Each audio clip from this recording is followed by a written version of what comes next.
Aquí estamos empezando rudos con la mesa de los jueves. Va a ser rudos contra técnicos. ¡Qué barbaridad! Luis de la Calle, ¿cómo estás? Muy buenas noches. ¿Qué tal, Leo? Viridiana Ríos, ¿Qué tal, muy buenas Leo? noches. Sabino Bastidas, Hola, muy un buenas placer. noches. ¿Cómo están? Muy buenas noches. Y el tema es obligado, lo hemos estado debatiendo a lo largo de esta semana.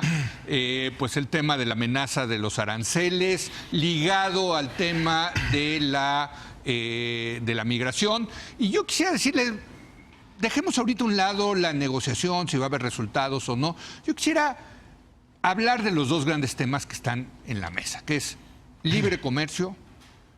Luis, pues ¿para qué negocias? De alguna manera te lo estoy preguntando a ti porque te leí tu artículo, ¿no? ¿Para qué andamos negociando tratados de libre comercio y estas cosas? Si un presidente puede de un plumazo, invocando una ley oscura, imponerte aranceles, pues esa no es la idea, ¿no? ¿Qué está pasando? Estos vientos proteccionistas están trayendo otra lógica en las relaciones comerciales, Luis. Bueno, el propósito de los tratados es precisamente que esto no suceda. Exactamente. O sea, y son ley. Son ley, es un compromiso de mantener tu economía abierta. Sí. Y el dar certidumbre de largo plazo a los operadores económicos. Correcto. Saber que tú, si inviertes en una fábrica para producción de camisas o de coches o de lo que sea, puedes enviar los productos como si estuvieras en tu propio país. Correcto. Todos los tratados de libre comercio, la Organización Mundial de Comercio también, la Constitución mexicana, la ley de Estados Unidos tienen una excepción, que es la excepción de seguridad nacional. O sea, en un caso de seguridad nacional, de emergencia nacional, de guerra, de terrorismo, etcétera, tú tienes una facultad unilateral de imponer medidas. Donald Trump ha abusado de esta facultad en la sección 232 en el caso de aluminio, en la sección 301 en el caso de China, pero nunca había utilizado la bomba atómica de las excepciones, que es esta. Porque esta es una excepción. Es una ley del 77. De la YEPA, que se llama. La YEPA. Que es le da facultades al Ejecutivo para imponer medidas en caso de una emergencia que ponga en riesgo la integridad de Estados Unidos de una manera inusual y extraordinaria. Así es, así está bien definido. El problema es que el que define qué es inusual y extraordinario es el propio presidente de Estados Unidos. Sí. Entonces, la trató de utilizar para el muro, para darle recursos, y ahora la está tratando de utilizar en el aspecto migratorio para conseguir concesiones por parte de México. Él sabe que el daño que le pueden hacer a México es muy grande y por eso utiliza lo que él no prevé o prevé pero no le importa o piensa que puede manejarlo, es que esto le genera una enorme presión en Estados Unidos. Correcto. Entonces, digamos, aquí utilizar esta acta para poner presión a México y revertir los aranceles es muy grave. Desde el punto de vista comercial, esto implicaría la terminación del Tratado de Libre Comercio de América del Norte y del TEMEC. Sí. De hecho, estos aranceles, incluso el 5%, es superior a lo que teníamos antes del TLC América del Norte, y es peor a salirse del TLC, porque si se saliera Estados Unidos del TLC América del Norte, México y Estados Unidos comerciarían a través de la OMC con un arancel promedio más o menos del 2.5% y con reglas. Sí. Cuando el presidente de Estados Unidos puede tomar decisiones arbitrarias como esta, no tienes ni las reglas del TLC ni las reglas del OMC, sino las reglas del más fuerte, ¿no? Yo voy a imponer estos aranceles porque creo que es importante hacerlo. Ahora, esto no va a suceder, o sucederá, si sucede, solamente unas semanas. Sí, porque lo van a parar en Estados Unidos. Porque lo van a parar en Estados Unidos. Un juez va a decir, usted se está extralimitando. Un juez, o el Congreso. O el Congreso, exacto. O la propia Casa Blanca. Sí. El problema es el uso sistemático de la amenaza. ¿Eso qué te dice?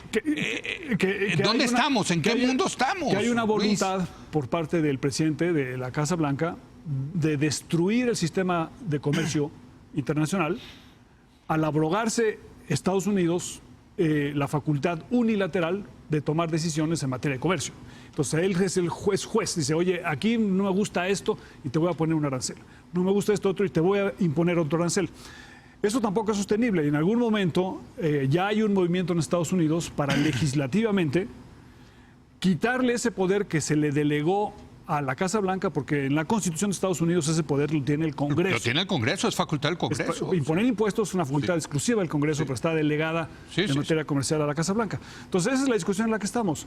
Y es muy importante, porque los tratados de libre comercio tienen como función primordial, casi única, no tanto si ahí tienes un déficit o superávit, que es lo que se discute, o si se crean empleos o no se crean, que son cosas importantes, pero lo fundamental no es eso. Lo fundamental es reglas claras, que no se pueden cambiar y que se tienen que respetar en el tiempo. Ahora, esos tratados, esa estructura de libre comercio, tratados, eran parte del consenso de Washington, vamos a llamarlo así, y lo increíble es que ahora es desde Washington que están tratando de desmantelar ese consenso, bueno, esa estructura con la cual abogaban tanto los americanos del libre comercio. Bueno, Viridiana.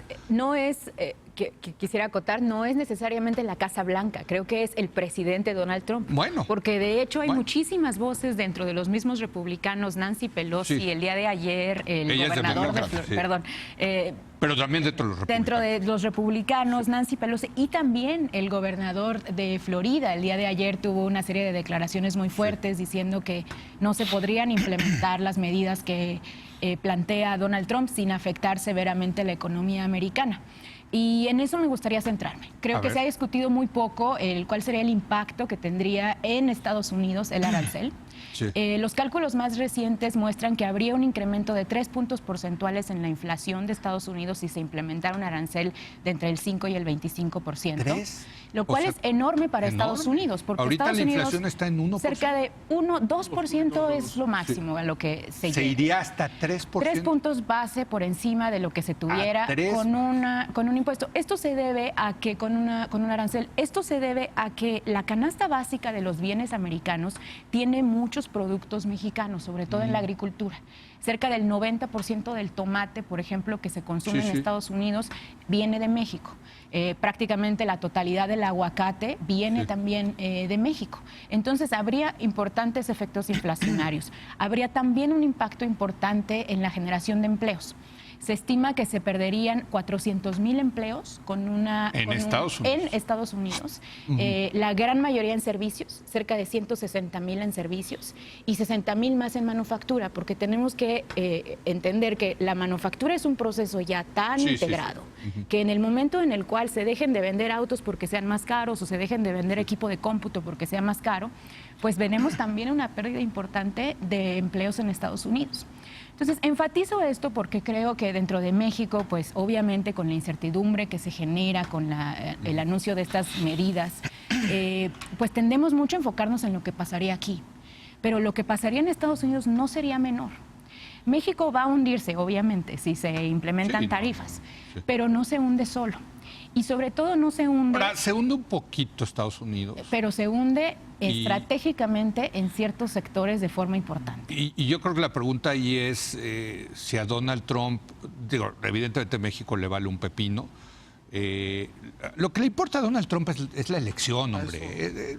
Eso es... Entonces, claro, si va a haber inflación, se va a perder algún... Pero si él se va a reelegir... Son costos, efectos secundarios. Pero esto es facilísimo. Collateral damage. Esto es facilísimo entonces, o es al menos más fácil de resolver, porque si fuera un problema migratorio, México no tiene la capacidad ahorita vamos a entrar de reducir lo migratorio. A ver, ahorita entramos a lo migratorio. Yo sí quiero tratar de entender más allá.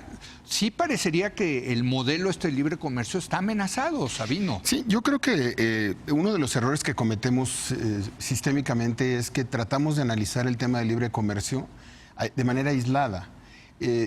Hay una exquisitez en la discusión del libre comercio y de los temas financieros, en donde como que durante algunos años era el oropel del libre comercio y lo discutíamos de manera como si estuviera en un tubo de ensayo. Y dejábamos los temas de seguridad, de migración, esos temas eran así como para la otra secretaría de al lado, ¿no? Y la verdad de las cosas es que lo que tenemos que entender es que en un mundo multipolar, globalizado, complejo, Las relaciones comerciales son parte de las relaciones de los flujos migratorios, de los temas de trabajo, de los temas duros, de los temas de seguridad, y que esa necesidad exige un enfoque distinto. No podemos solamente estar discutiendo comercio, no podemos solamente estar discutiendo finanzas y aranceles. Tenemos que discutirlo todo. Y lo que Trump nos trae a la realidad es que quiere discutir migración a cambio de un tema de comercio, es un tema político.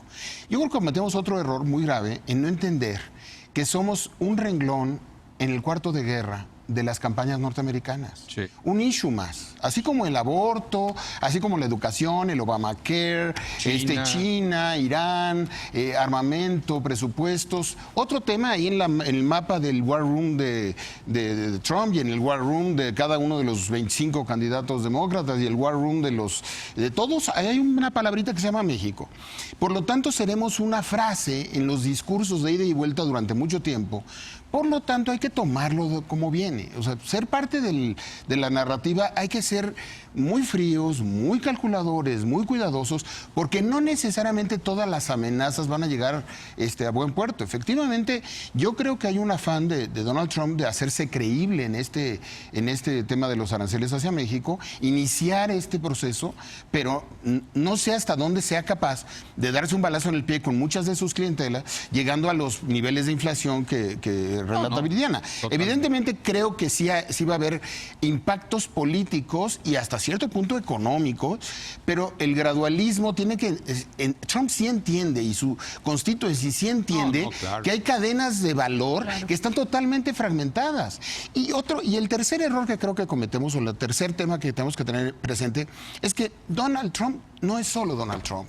No lo veamos solamente como si fuera un personaje. Es un movimiento dentro de Estados Unidos con un nivel de proteccionismo, con una nostalgia, con una visión totalmente conservadora, y no es Donald Trump. Si se fuera Donald Trump, habría otro Donald Trump. Entonces, decía el martes aquí en esta mesa Gibran Ramírez con toda razón, ¿qué mundo nos tocó ver donde un presidente de Estados Unidos de derecha republicano es proteccionista y un presidente mexicano de izquierda está a favor del libre comercio? No, y China, bueno, el caso de China más... Si es cierto eso. El presidente López Obrador, la verdad se ha comprometido ya y está tratando de sacar las castañas al fuego. Es muy importante y muy bienvenido. Sí, sí.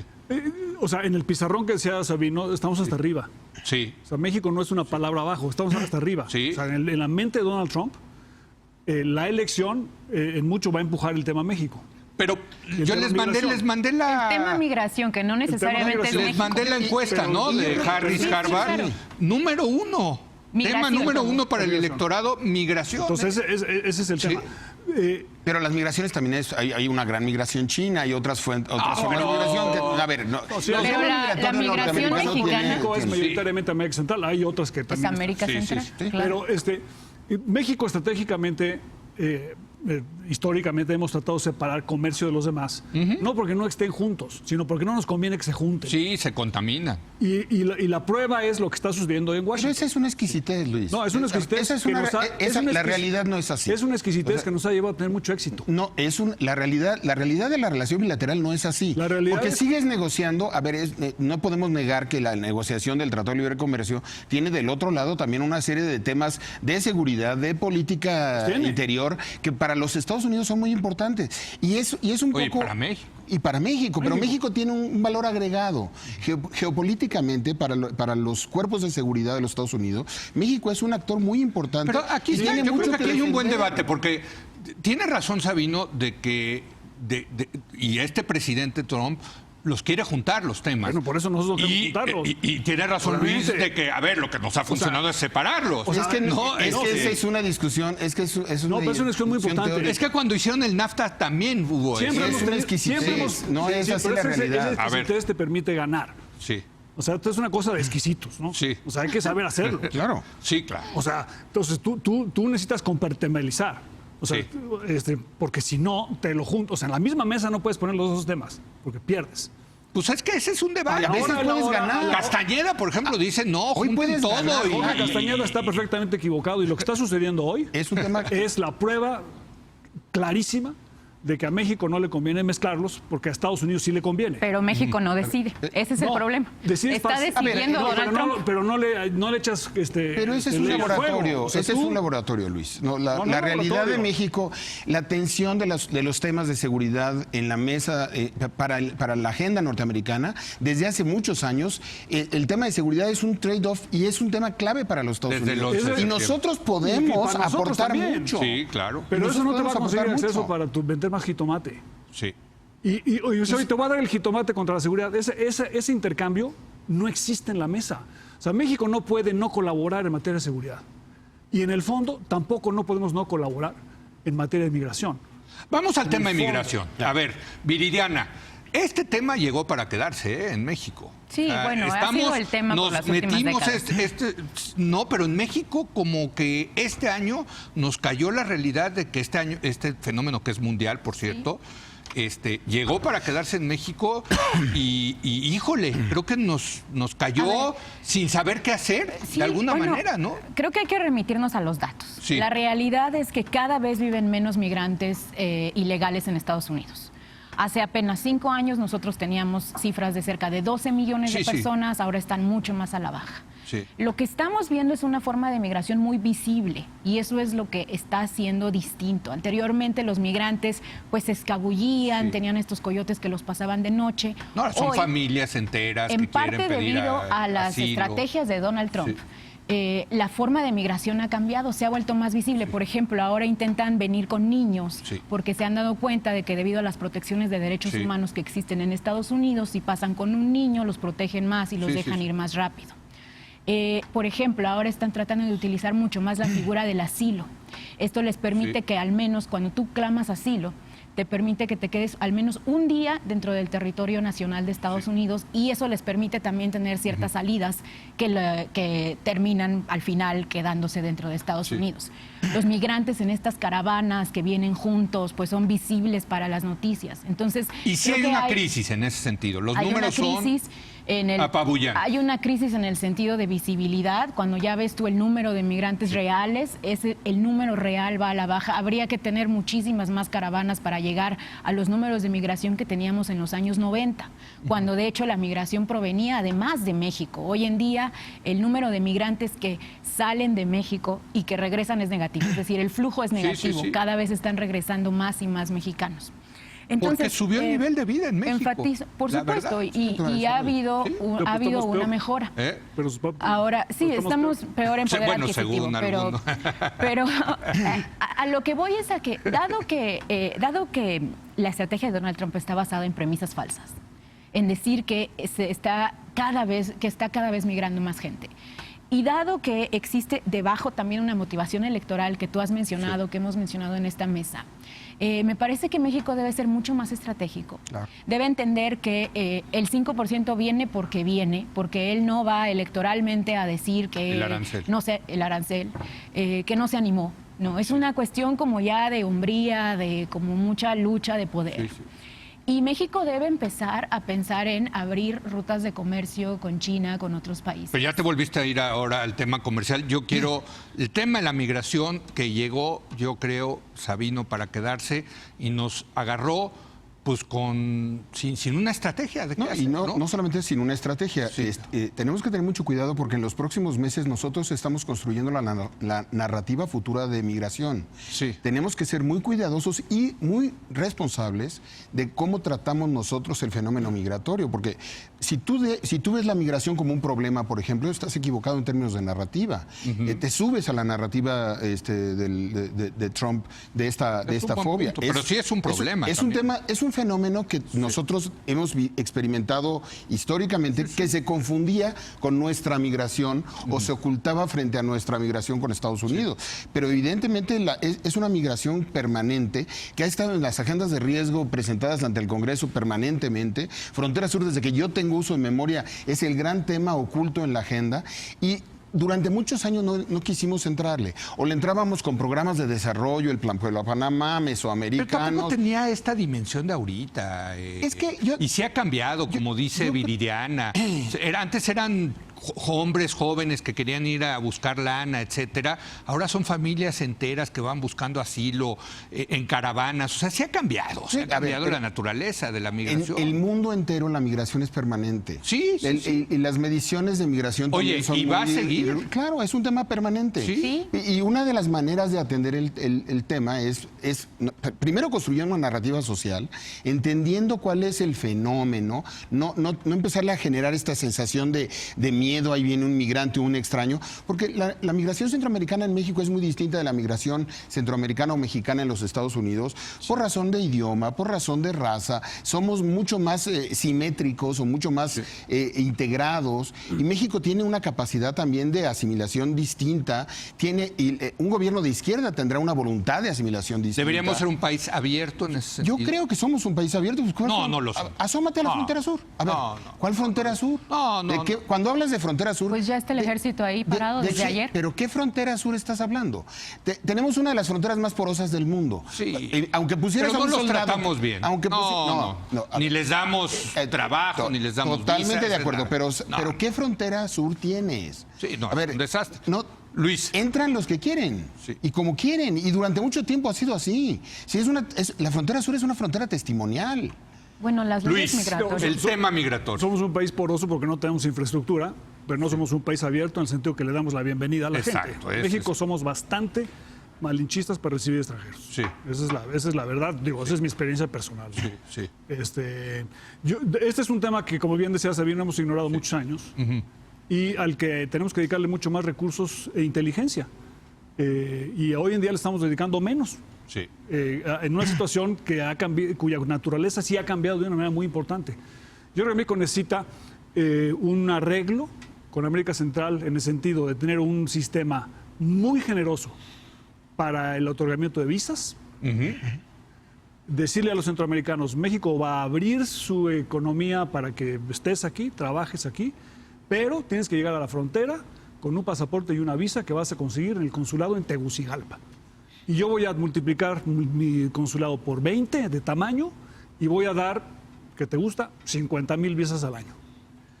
Convencer a Estados Unidos que hagan lo propio, que Estados Unidos también ofrezca, y Canadá quizá, un número importante de visas de trabajo. Luis, pero hay una... A ver, ¿tú ves a Trump haciendo eso, por favor? No, o sea, eso es lo que tú tienes que proponer. Bueno, pero estaba proponiendo la migración calificada. Eso regresa al punto de Viridiana. Sí. O sea, lo que tú necesitas es desincentivar el uso de las familias como puerta de entrada para conseguir... entiendo eso, ok. Y entonces, ahora, muchas de estas familias sí vienen huyendo de la violencia. Y del cambio climático. Esos hay que procesarlos. Sí. Entonces necesitas, digamos, un arreglo en materia de asilo, de procedimiento de asilos para realmente... en México. En México y en Estados Unidos. Para decir, estas personas efectivamente están huyendo de una situación en la que se requiere darles asilo, pero tienes que poder distinguir entre la migración puramente económica y la migración, digamos, que están huyendo de una situación de emergencia. La única forma de hacerlo es incentivar que puedas obtener visas con relativa facilidad para resolver tu situación económica. Si ves el documento de la CEPAL... Y fortalecer tu infraestructura, como dice Sabino, inexistente en la frontera sur. Sí. Un último comentario. Si ves el documento de la CEPAL que presentó el presidente, este documento que elaboraron juntos CEPAL y México, me parece que creo que le da la vuelta al tema, porque es la primera vez que se plantea una agenda de desarrollo con un aspecto de contenido social que sí puede poner en marcha un gobierno mexicano. El cabildeo de la Cancillería en Alemania, el cabildeo de la Cancillería en Estados Unidos, la idea... Pero eso va a tener efectos en 20 años. No es un efecto de 20... Es que finalmente el problema... Hay que empezar desde luego. Porque sea pragmático en el corto plazo resolver no significa que no tengamos que dar los pasos en el sentido correcto. No, totalmente. La lógica de un plan Marshall o la lógica de un mecanismo de asistencia es el único mecanismo de largo plazo. Porque no solamente es el tema de los 3 países de los que estamos teniendo migraciones. En un efecto de crisis, Venezuela es un país de migrantes nuevo. Cuba está haciendo una nueva migración hacia Centroamérica y hacia el norte. A ver, ya nos tenemos que ir, pero para volver a atar los dos temas de libre comercio y migración, lo que acabó por terminar la migración de mexicanos a Estados Unidos fue el libre comercio. El hecho de que aquí hubiera libre comercio, el hecho de que aquí hubiera trabajos cada vez mejor pagados, no estoy diciendo que pagan una maravilla, pero sí subió el estándar de vida. pues a lo mejor hay que hacer lo mismo con Centroamérica. Por eso el uso de la YEPA ¿O no? es totalmente contraproducente para los objetivos de migración. A lo mejor para los efectivos electorales de Trump es útil, Sí. pero en términos de migración, y ese es el argumento que hay que ganar en Estados Unidos, los dos. El que dijo Viridiana del costo en Estados Unidos, Sí. y dos, el hecho que esto es contraproducente para sus propios fines. Tú querías decir algo Aumenta la rapidísimo, Creo que hay Viridiana. que hablar del cambio climático. Ese Las es razones por las cuales estamos viendo más caravanas es porque hubo una falta de agua masiva desde agosto del año pasado en muchos de los países de Centroamérica. Sí. Esto acabó con los cultivos y acabó con la agricultura de autoconsumo. Entonces tenemos que empezar también a enfocar, ¿sabes? Bueno, y si quieres ayuda meter internacional. el clima, el tema del cambio climático, uno de los grandes éxitos de nuestro país ha sido el turismo en la Ribera Maya, en el Caribe, y debido al cambio climático se lo está cargando el payaso a esta región Absolutamente. por el sargazo que tiene que ver con el cambio climático. Sí, entonces Pero va a creo que regresar el carbón. hay que... Ah, sí, bueno, en México y en Estados Unidos, sí, qué cosa. Entonces hay que llevar la discusión en el lugar adecuado. Se llama desarrollo, se llama cambio climático, se llama generación de empleo dentro de Centroamérica. Todo lo demás son parches. Bueno, señores, como siempre, un gusto Un placer. debatir con Gracias. ustedes. Sabino, Viridiana, Luis, gracias. Hacemos una breve pausa. Va a estar con nosotros Antonio Lascano para analizar el recorte presupuestal en la ciencia y tecnología. Regresamos en un momento más.